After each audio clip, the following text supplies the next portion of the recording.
Here are the top 8 deadliest warriors in history, but one ruled them all. In medieval Cairo, a 10-year-old Kipchak Turk boy, chained at the ankles, practices sword strokes in a dusty courtyard.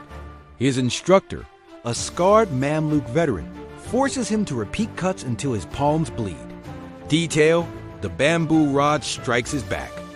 Again, a Mongol won't pity your blisters. That's how the Mamluk warrior caste rose to power, taking slaves, conquering kings, and ruling for 300 years. First, the Mongols. When Genghis Khan's grandson, Hulagu Khan, attacked Egypt in 1260, nobody thought the Mamluks could win. But they did, crushing the Mongols at the Battle of Ain Jalut. After that, the Mamluks became masters of the Middle East. They crushed the Crusaders, humiliated the Turks, and even made the mighty Ottomans pay tribute. At the height of their power, a Mamluk sultan lounges on silk cushions, tossing grapes to his pet cheetah. A Venetian ambassador kneels, offering gold for trade rights. Power move. The sultan crushes a grape in his fist. Juice drips like blood. Your gold is pretty, but my armies decide what's valuable. To tell this story, we had to look at the greatest warriors throughout history. First, the Mamluks' only rivals, the Mongol horse archers. We see them in their prime under Genghis Khan, building the largest empire in history.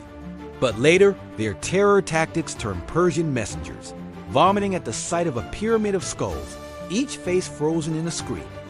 Then the samurai, whose mastery of weapons and discipline turned Japan into an empire of honor. But when Bushido clashed with modern guns, they chose death over adaptation. Then there were the Roman centurions, who built an empire with discipline, but their pride bred disaster.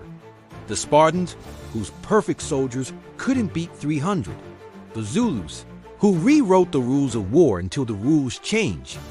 The Vikings, whose berserkers weaponized madness, but burn out fast. And the Crusader Knights, whose holy fervor moved mountains, but the desert forgave not. And through it all, the Mamluks, child slaves molded into killing machines. At Ain Jalut, they did the impossible. They smashed the Mongols. For 300 years, they ruled the Middle East through war and wit until gunpowder buried their empire. Do you agree?